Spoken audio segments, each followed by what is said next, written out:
স্বরূপকাঠিতে BNP আয়োজিত গণসমাবেশের জনস্রোতে ডুবে গেল ডুবি বাজার। এসএমএস টিভির তথ্যচিত্রে সাথে রয়েছি আল মামুন। চোরের দল বাংলাদেশকে লুটে পুটে খেয়েছে, পিতার কাছে শিক্ষা নিয়ে কন্যাও একই কাজ করেছে।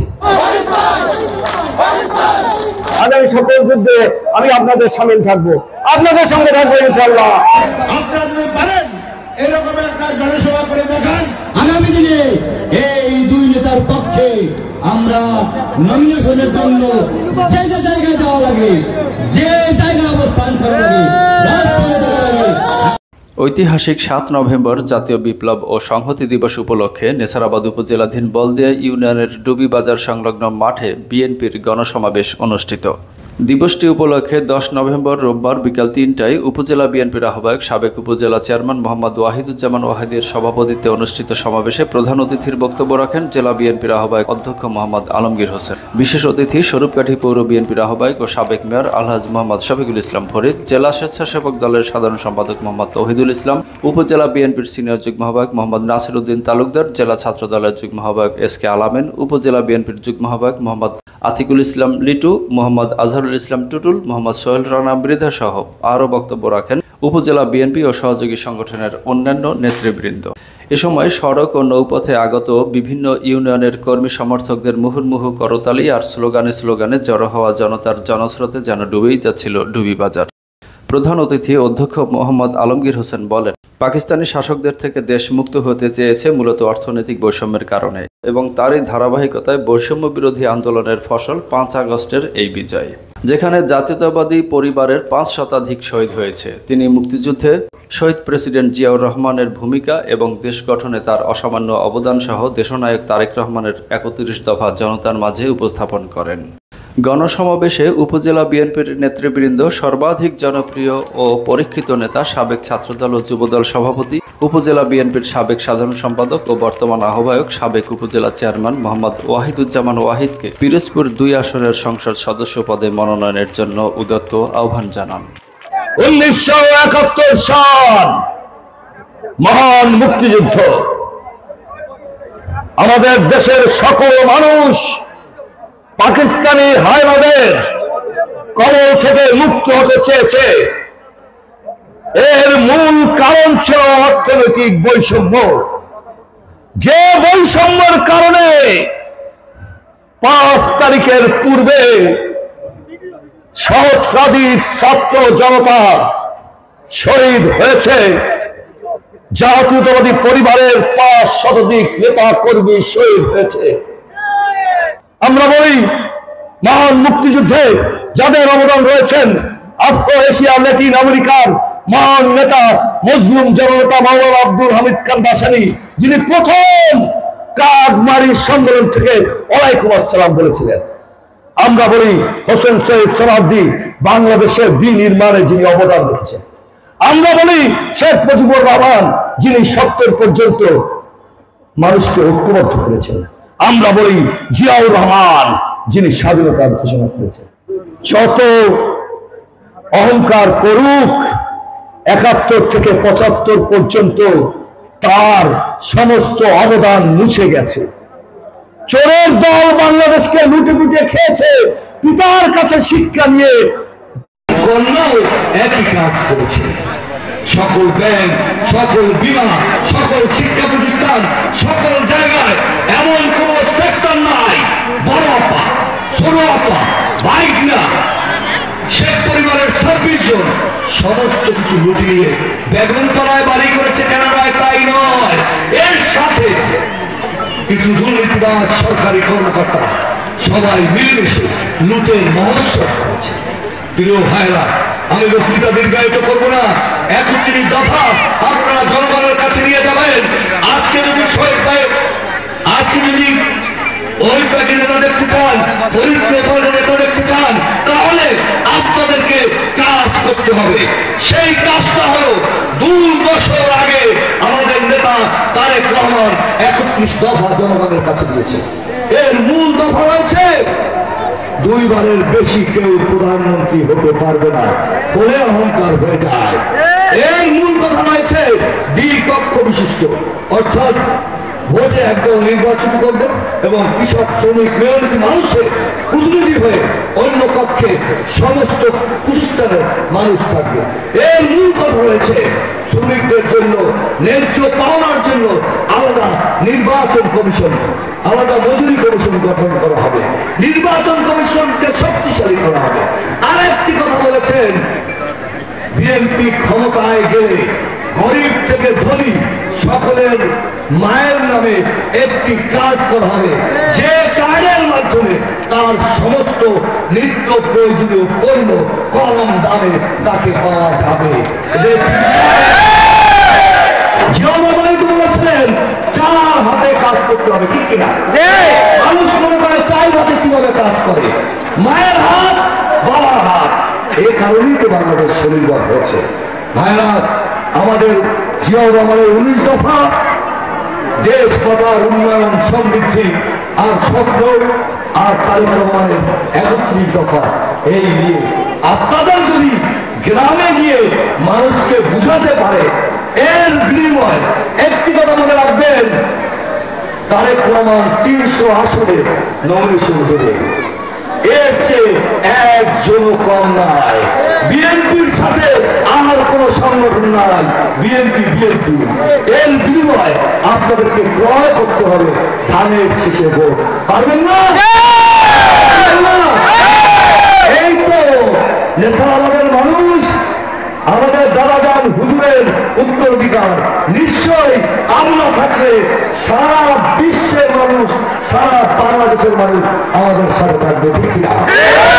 আরেকটা কথা বলি, তারেক রহমান আরেকটি স্পষ্ট কথা বলেছে, বিজয় মনোনীত হয় যদি পরাজিত শত্রুরা নিরাপদ থাকে, আমরা কারোর সাথে ঝগড়া করব না। তবে মনে রাখবেন, যদি আওয়ামী সন্ত্রাসী আপনার আশেপাশে ঘোরাফেরা করে তাহলে কিন্তু ধরিয়ে দেবে।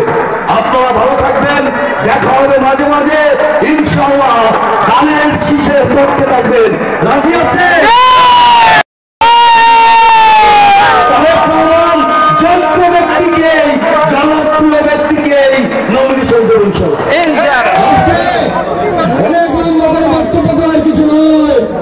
একটা কথা প্রশ্ন করি, মায়েরা, বোনেরা, ভাইরা এবং ভাইয়েরা, কাকারা যারা আছে, স্বাধীনতার ঘোষক কে বলেন তো?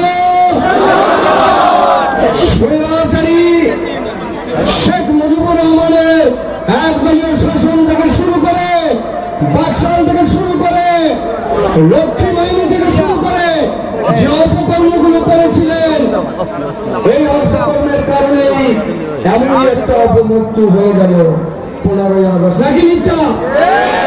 নাকি বাংলার মানুষকে তার বাক স্বাধীনতা থেকে দূর করে দিয়েছেন, বন্ধ করে দিয়েছেন।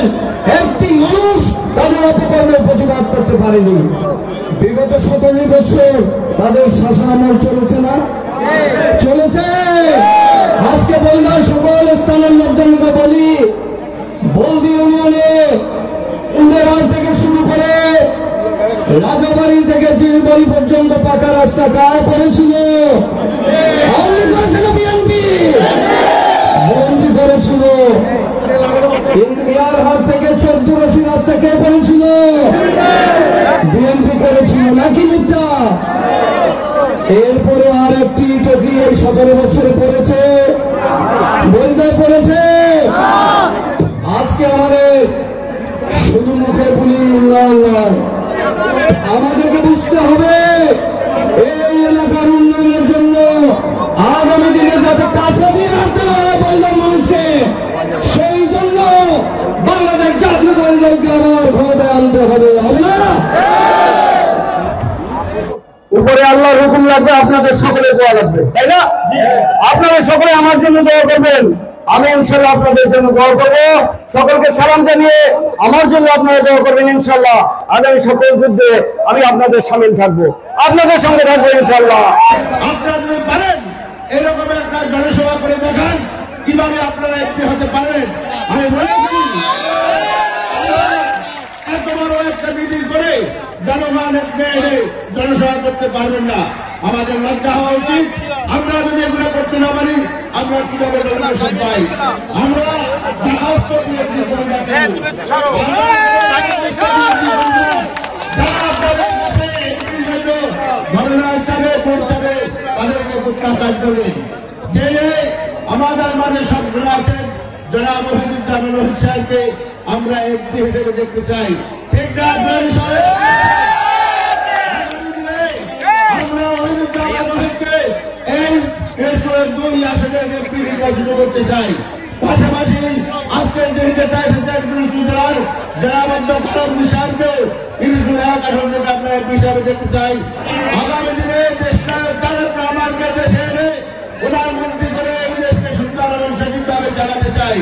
সম্মানিত উপস্থিতি, আপনারা খেয়াল রাখবেন, শরীর হাসিনা দেশ থেকে পালিয়ে গিয়েছে, তার প্রধানতা কিন্তু এই সরকারিতে এখনো আছে। এই প্রধানতাদের থেকে আপনারা সরকারে থাকবেন, তারা যেন কোনো কিছু করতে না পারে। আগামী সংসদ নির্বাচনে আমরা আশা করব, আমরা চাইব পিরোজপুরের সদর আসন থেকে এই বিএনপি পরিবারের পক্ষ থেকে জনাব তারেক রহমান আগামী দিনের রাষ্ট্রনায়ক, আগামী দিনের প্রধানমন্ত্রী দেশনেত্রী বেগম খালেদা জিয়া আপনাকে ওই আসনে মনোনয়ন দিবেন, এটা আমরা আশা করব। তেমনি আপনার কাছে আরেকটি আমরা আশা করতেই পারি, বিএনপির সৃষ্টিলগ্ন থেকে আজকে পর্যন্ত এই পরিবারের সাথে যে লোকটি যুদ্ধ জীবন যৌবন সবকিছু উৎসর্গ করে দিয়ে আপনার সাথে ছাত্রদল থেকে যুবদল থেকে আজকে বিএনপি পরিবারে যাকে আপনি জিম্মা দিয়েছেন এই শরীফবাড়ি উপজেলা, যার জন্ম একদিনই হয়নি, যাকে আপনি সৃষ্টি করেছেন আপনার নিজ হাতে, সেই নেতাকে আপনার মাধ্যমে আমরা চাইব শরীফবাড়ি মানুষের, শরীফবাড়িবাসীর প্রাণের একটি মাত্র দাবি, সেটি হলো আগামী জাতীয় নির্বাচনে আপনি ওহিদুজ্জামান রহিত ভাইকে এই শরীফকাঠি কাউখালী ভান্ডারিয়া আসনে আপনি মনোনয়ন দেওয়ার জন্য আমরা আপনি আমাদের সাথে থেকে আগামী দিনে যাতে এই শরীফকাঠির জাতীয় সংসদের সদস্য হিসাবে এই বিএনপি পরিবারের মনোনয়ন পায়, সেই আশাবাদ আমরা সবাই করব না?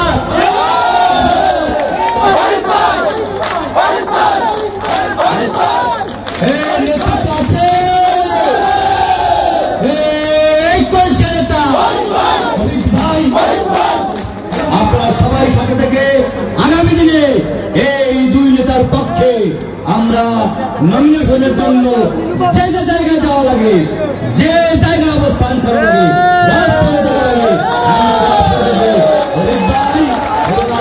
পক্ষে মনোনয়ন পেতে আমরা যাবো। সবাইকে ধন্যবাদ জানিয়ে আমি আমার সংকল্প